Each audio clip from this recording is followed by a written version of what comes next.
দেখো ছেলে আর আমি রেডি, অমিতাভ গেছে গাড়ি আনতে। চলো।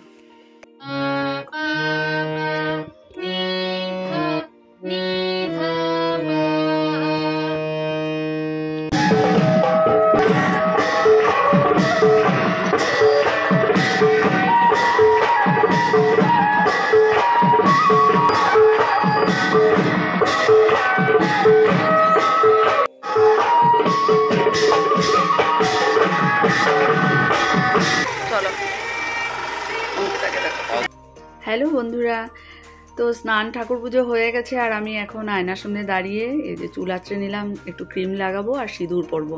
আর দেখো ড্রেসিং টেবিলটা দেখো এখনো খোলাই হয়নি, যেমন এনেছি তেমনিই আছে। সময় করে উঠতে পারছি না যে জিনিসগুলো সুন্দর করে গুছিয়ে রাখবো, অনেকটা সময় লাগবে।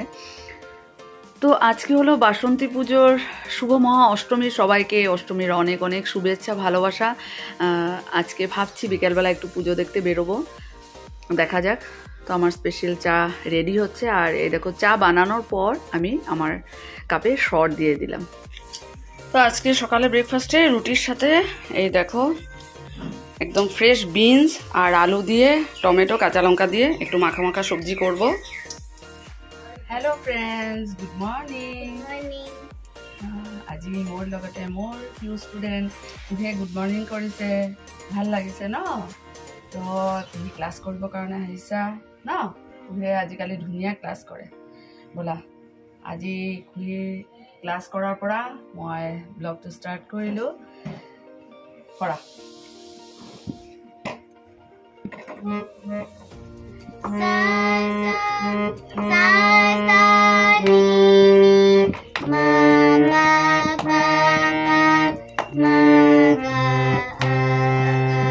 পাগা অন্তৰটো কোৱা, পাগা।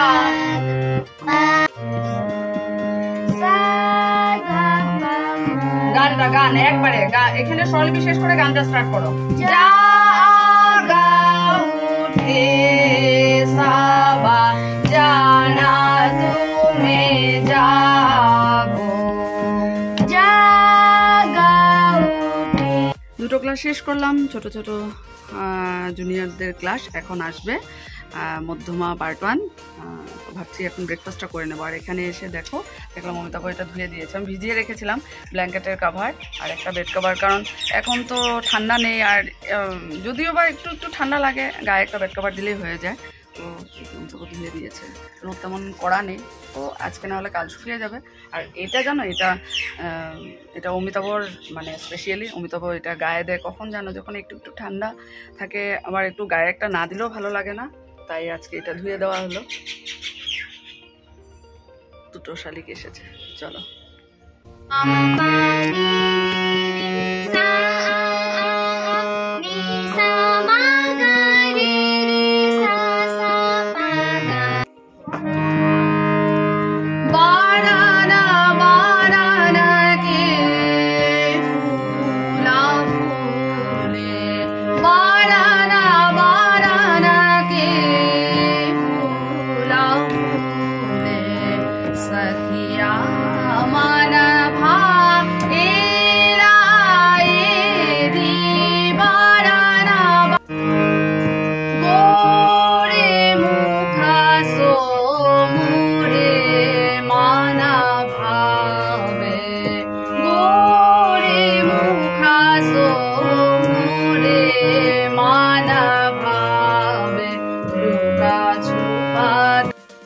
মাত্র ক্লাস শেষ করলাম, ভেবেছিলাম দুটো ক্লাস করে টিফিন করে নেব, কিন্তু চলে এসেছিল প্রত্যক্ষা প্রীতি, ওদের ক্লাস হয়ে গেছে। এখন বাজে কটা, 12টা।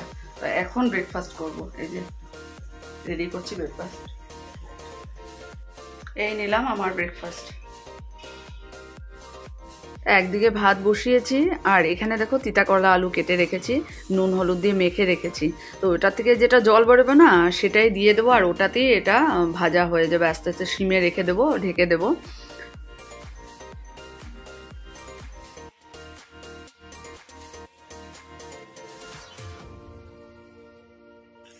তো এই যে আমার তিতা করলা ভাজা হয়ে গেছে, একটু জল বসিয়েছি, একটু উমা গরম জল খেতে লাগে আর কি, পুরো ঠান্ডা জলটা ভালো না, পট করে ঠান্ডা লেগে যাবে। আর এই দেখো না অনেক সময় মিষ্টি কুমড়ো থাকলে মিষ্টি কুমড়ো দিয়ে দিই। আমার বাবা আবার বলতো মিষ্টি কুমড়ো আবার কেন দিয়েছিস, ভালো লাগে ওইটা আবার অন্যরকম টেস্ট। আবার আনবো তিতা করলা, আর এই সময় খেলে সত্যিই ভালো। অ্যাকচুয়ালি ওটা না গরম গরম করে খেতে হয়, সেই সকালবেলা করে রেখে দিলাম, হবে না, স্কুল থেকে এসে সময় হয় না, এই জন্য আজ করলাম। তো সবার এই যে লাঞ্চ রেডি করেছি তিতা করলা ভাজা দিয়ে, আর ছেলের জন্য একটু পাপড় ফ্রাই করে দেবো।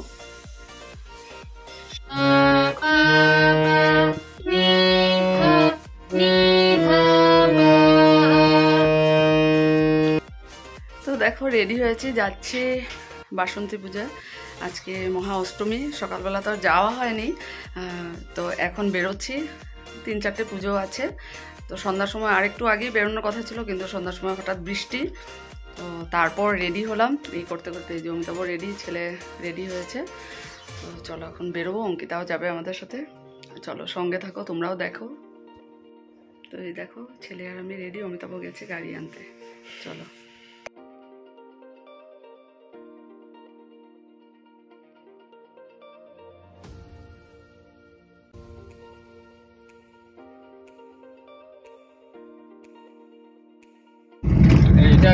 আমরা সেগুনবাড়ি গলিতে ঢুকলাম, এখানে একটা বাসন্তী পূজা আছে, দেখো ব্লগটা।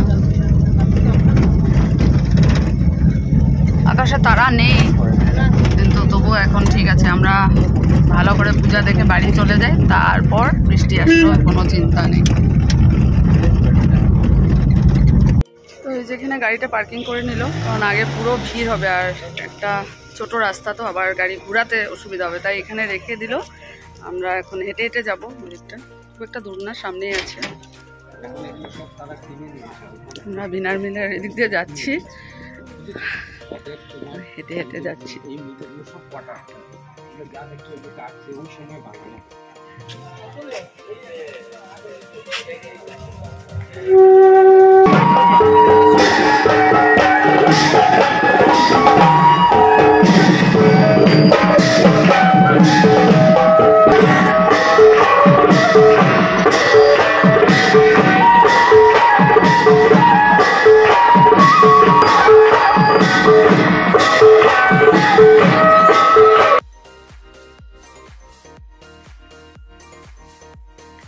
পুজো প্যান্ডেলে এসে রুমলিদির সাথে দেখা হলে, যে রুমলিদি বসে আছে।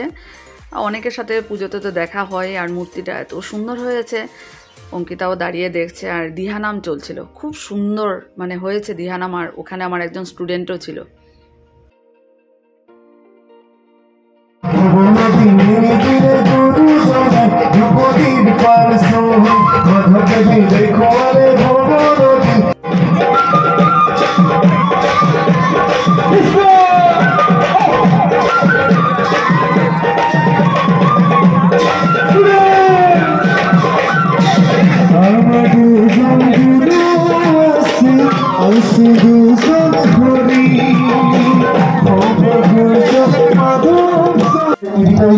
চিন্তা করলাম যে আমাদের যেহেতু এটা একটা সাহিত্য বা সংস্কৃতির একটা প্লেস, এই নবোদয় কালচারাল অ্যাসোসিয়েশন, আর স্যার ছিলেন সাহিত্য সংস্কৃতিকে নিয়ে উচ্চ পর্যায়ে, উনি আর এখন উত্তরীয় আমাদের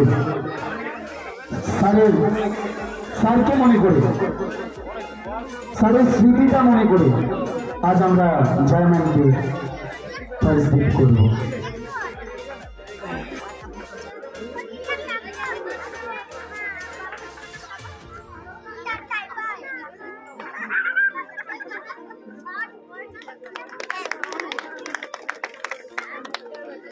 ধন্যবাদ সকলকে। নবোদয়ের সঙ্গে পুজো শেষ করে আমরা চলে আসলাম আরেকটা বাসন্তী পূজা। তখন বাজে রাত 10:30, কিন্তু এত সুন্দর ডেকোরেশন দেখে সত্যি মনটা ভরে গেল।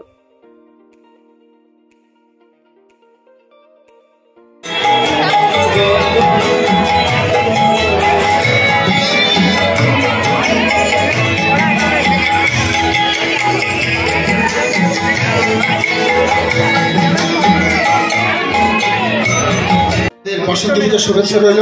কালকে নবমী, শুভ নবমী, কালকে সকাল থেকে আমাদের শুরু হয়ে যাবে। পরশুদিন আমাদের দেখতে পারা যায়। ভালোই লাগলো। আমার ছেলে একটা গান করলো, শ্যামা মায়ের গান, ভালোই লাগলো, বলেছিল আমাদেরকে।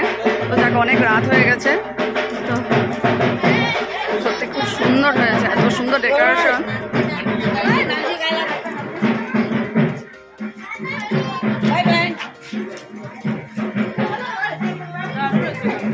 ভালোই লাগলো, ভাবিনি, রাত হয়ে গেছিলো বলে চলে যাচ্ছিলাম। আমার ছেলে বললো, মা দেখো খুব সুন্দর, এত সুন্দর, হ্যাঁ খুব সুন্দর হয়েছে, ভাল লাগলো। যাই হোক, হ্যাঁ খুব সুন্দর। আমাদের আজকের মানে পূজা দেখাটাও ভালো হলো, বাসন্তী পূজা, সত্যি। তো এই বাড়ি এসে পৌঁছলাম আর সত্যি ভীষণ ভালো লাগছে। নবোদয় কালচার অ্যাসোসিয়েশনের তরফ থেকে আমাকে এই যে ফেলিসিটেট করলো উত্তরীয় দিয়ে, আর এই যে বসন্ত সংলাপ, আর এখানে যেটা শ্রদ্ধাঞ্জলি, স্যারের জন্য আমি দুটো লাইন লিখতে পেরেছি, সত্যি অনেক বড় পাওয়া আমার কাছে। অমিতাভ আর আমি মিলে এটা লিখেছি, তো এটা আর কি অনেক ভালো লাগলো। আর স্যারকে আজকে আমি এই লেখার মাধ্যমে সত্যি শ্রদ্ধাঞ্জলি জানাচ্ছি। স্যার যেন এভাবে আমাকে আশীর্বাদ করেন আর আমি যাতে আরও এগিয়ে যেতে পারি। আজকে এই সম্মানটা এই যে সত্যি পাওয়া আর কি, অনেক বড় পাওয়া, তো সত্যি ভালো লাগলো। আর এই যে এটা তো সত্যি